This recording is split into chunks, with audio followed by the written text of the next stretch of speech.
अब उसको बहुत ही मजा आ रहा था। वो कह रही थी, राजेश और थोड़ा जोर। हेलो दोस्तों, नमस्कार। कैसे हैं आप लोग? आशा करती हूँ अच्छे होंगे। मैं अंजलि, स्वागत है एक और नई कहानी में। ये कहानी है मेरे ही गांव के एक लड़के के परिवार की है। मैं श्याम। कॉलेज में कैंपस प्लेसमेंट हो जाने के बाद मेरी नौकरी कानपुर में ही लग गई थी। पापा और मम्मी भी बहुत ज्यादा खुश थे। हम लोग उन्नाव में ही रहते हैं। पापा के कपड़ों का कारोबार है। वह काफी वर्षों से ये काम कर रहे हैं। मुझे भी इस बात की बड़ी खुशी है।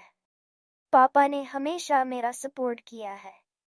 उन्होंने मुझे कभी भी किसी चीज की कोई कमी महसूस नहीं होने दी।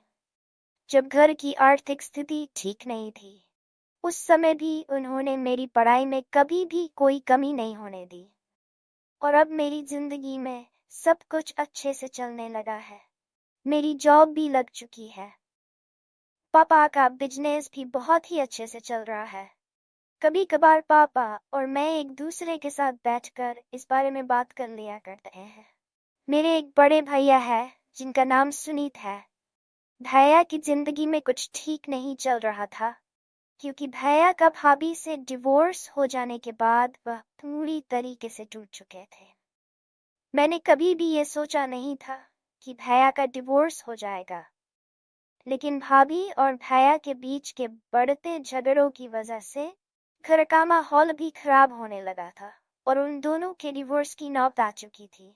पापा ने कई बार भैया को समझाने की कोशिश की थी, लेकिन भैया इस बात को नहीं माने। भैया और भाभी ने डिवोर्स लेने का फैसला कर लिया था। वह दोनों अलग रहते हैं, बहुत ज्यादा परेशान रहने लगे थे। उनकी नौकरी पर भी इस बात का असर होने लगा था। भैया ने अपनी जॉब से रिजाइन दे दिया था। भैया अपनी जॉब से रिजाइन देने के बाद बहुत ज्यादा परेशान रहने लगे थे। उनकी परेशानी दिन ब दिन बढ़ती ही जा रही थी।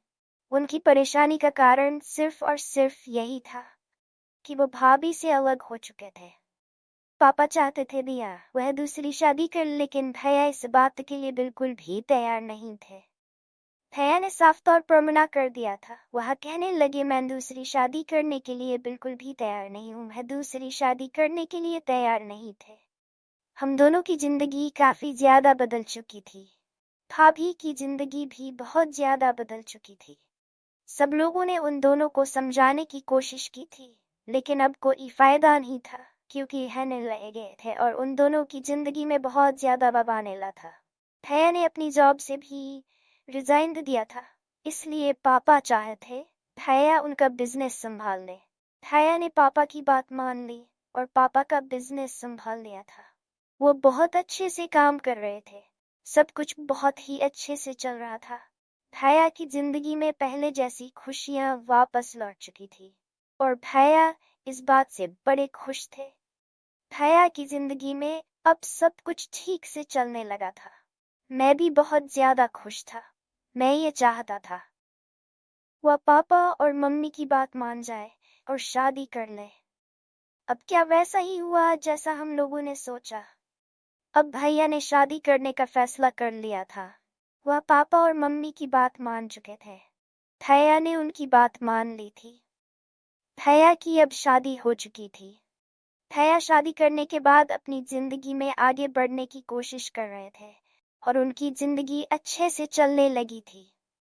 वो बहुत ही ज्यादा खुश थे। जिस तरीके से भैया की जिंदगी अच्छे से चल रही थी, मुझे इस बात की बड़ी खुशी थी। भैया की जिंदगी अच्छे से चलने लगी थी। एक दिन मैं अपने ऑफिस से घर लौट रहा था। उस दिन मुझे घर आने में देर हो गई थी। भैया ने मुझे फोन किया। जब उन्होंने मुझे फोन करके कहा, श्याम तुम कहाँ पर हो?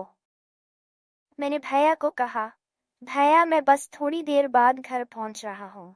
भैया ने मुझे कहा, तुम्हारी भाभी की तबीयत ठीक नहीं है, तुम उन्हें हॉस्पिटल लेकर चले जाना, मुझे घर आने में देर हो जाएगी।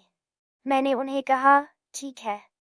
मैं थोड़ी देर बाद घर पहुंचा तो मैं भाभी को हॉस्पिटल लेकर गया। भाभी की तबीयत ठीक नहीं थी, उनको बुखार आ रहा था। डॉक्टर ने उन्हें कुछ दवाइयां दी थी। मैं भाभी को घर ले आया था। उसके बाद मैं घर पर बैठा ही हुआ था।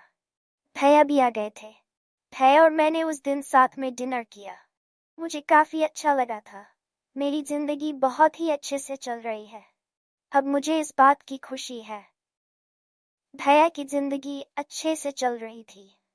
भैया की जिंदगी में पहले की तरह खुशियां वापस लौट चुकी थी और उनकी जिंदगी में सब कुछ ठीक हो चुका था। मेरे ऑफिस में जॉब करने के लिए रोली नाम की लड़की आई। रोली से मेरी काफी अच्छी बनने लगी थी। रोली को ऑफिस में आए हुए सिर्फ 15 दिन ही हुए थे। वह जब भी मुझे देखती, मुझे देखकर उसके चेहरे पर एक मुस्कुराहट आ जाती और मैं भी जब उसे देखता तो वह भी खुश हो जाती थी।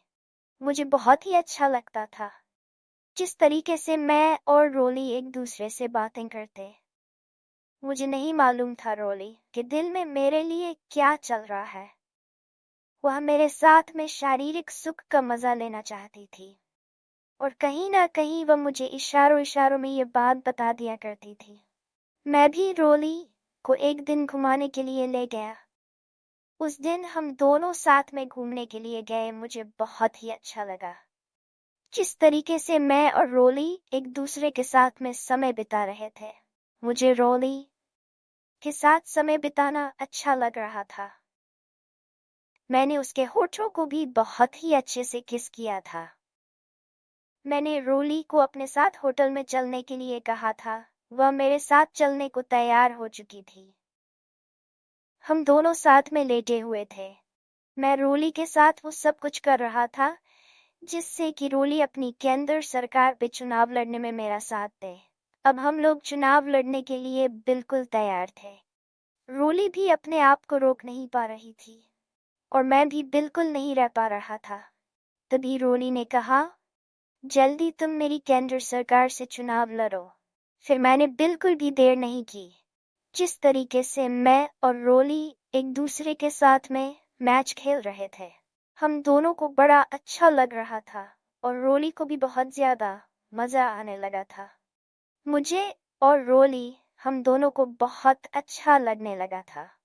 मैं जिस तरीके से बैटिंग कर रहा था और उससे वह बड़ी खुश थी और मैं भी बहुत ज्यादा खुश था क्योंकि रोली की पिच बहुत ही सख्त थी तो रोली रोते हुए मजे ले रही थी। मैं रोली की पिच पर पूरी तरह से अपना बैट घुमाता और अपने बैट से उसकी पिच पर जैसे ही जोर जोर से छक्के चौके की बरसात करने लगा। रोली कहने लगी श्याम, और थोड़ा जोर से। इसी प्रकार हम दोनों मजे से क्रिकेट खेलते रहे। फिर रोली की पिच धीरे धीरे गीली होनी शुरू हो चुकी थी। उधर मैं भी करीब 20 से 30 मिनट बाद क्लीन बोल्ड हो चुका था। हम दोनों को आज बहुत ही मजा आ चुका था। अब क्या, रोली ने कहा, राजेश, अब जब भी आपका मन करे क्रिकेट खेलने का तो मेरे ही पिच पर खेल लिया करो। मुझे भी बहुत अच्छा लगता है। उसके बाद हम लोग होटल से निकले। फिर मैं होली को उसके घर पर छोड़कर मैं भी अपने घर चला गया। इस कहानी का अंत यहीं पर होता है। मिलते हैं एक और नई कहानी नई वीडियो के साथ। तब तक के लिए नमस्कार। वीडियो अच्छी लगी हो तो वीडियो को एक लाइक करें, चैनल को सब्सक्राइब जरूर कर लें। धन्यवाद।